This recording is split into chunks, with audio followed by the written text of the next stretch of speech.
الحمدللہ والصلاة والسلام علی رسول اللہ الکریم اما بعد فاعوذ باللہ من الشیطان الرجیم بسم اللہ الرحمن الرحیم۔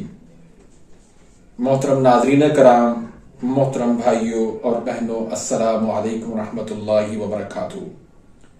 اللہ پاک سے دعا ہے اللہ پاک آپ تمام بھائیوں کی اور تمام بہنوں کی پریشانیاں دور فرمائے اور اللہ پاک آپ کو کامل صحت والی زندگی عطا فرمائے۔ ناظرین، آن لائن طبی کورس کے سلسلے میں ہم بیان کر رہے ہیں قانون مفرد اعضاء کی غدی اعصابی گرم تر مزاج کی ادویات کو۔ تو اس سلسلے میں آج کا جو ہمارا ٹاپک ہے وہ ہے تریاک گردہ۔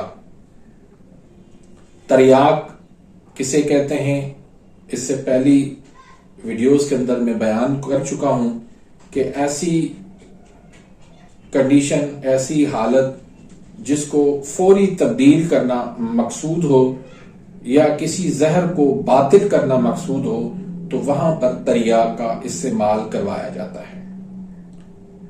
تو یہ دوائی کہاں پر استعمال ہوتی ہے، کون کون سے امراض میں استعمال ہوتی ہے اور اس کے کیا فوائد ہیں، اس کی بنانے میں اور اس کو کھلانے میں کیا کیا احتیاط کی ضرورت ہے، تو یہ تمام تر معلومات آج کی اس ویڈیو میں آپ کو ملے گی۔ تو اس سے پہلے اگر آپ نے میرے اس چینل کو سبسکرائب نہیں کیا تو سبسکرائب کر دیجئے، بیل آئیکن گھنٹی کے نشان کو پریس کر دیجئے تاکہ میری ہر آنے والی لیٹسٹ ویڈیو کا نوٹیفیکیشن آپ تک پہنچ جائے اور آپ میری ویڈیو سے مستفید ہوتے رہیں۔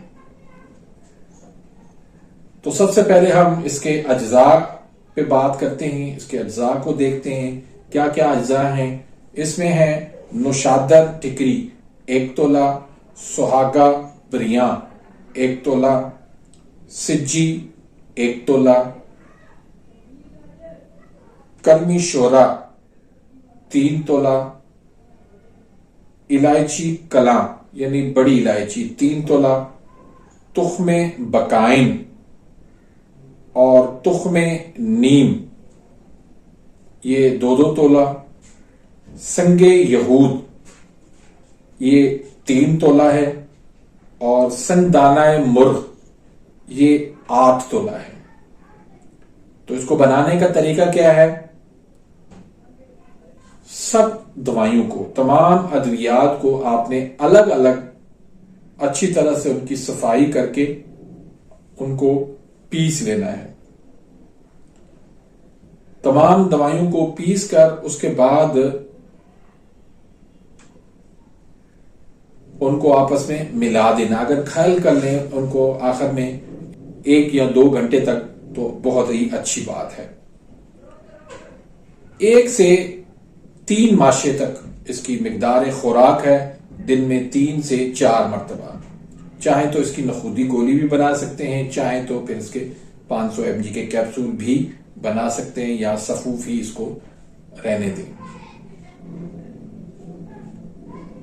تو یہ غدی اعصابی مزاج کی دوائی ہے، گرم تر مزاج کی۔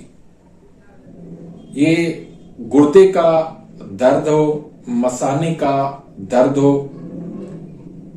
پتھری جو ہے وہ پتے کے اندر ہو یا گردے کے اندر ہو یا مثانے میں ہو یا جگر میں ہو یا کہیں پر بھی ہو، تو انشاءاللہ وہ فوراً ٹکڑے ٹکڑے ہو کر وہ خارج ہو جاتی ہے۔ پیشاب کی بندش ہو، سوزش ہو، جلن ہو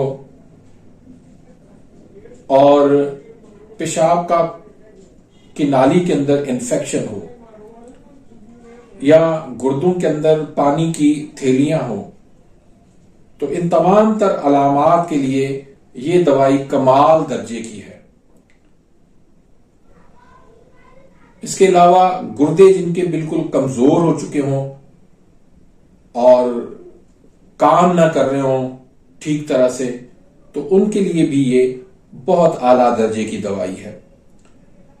تو امید کرتا ہوں کہ آج کی اس ویڈیو سے آپ مستفید ہوئے ہوں گے۔ ملتے ہیں انشاءاللہ نیکسٹ ویڈیو میں، تب تک کے لیے اجازت، اللہ حافظ۔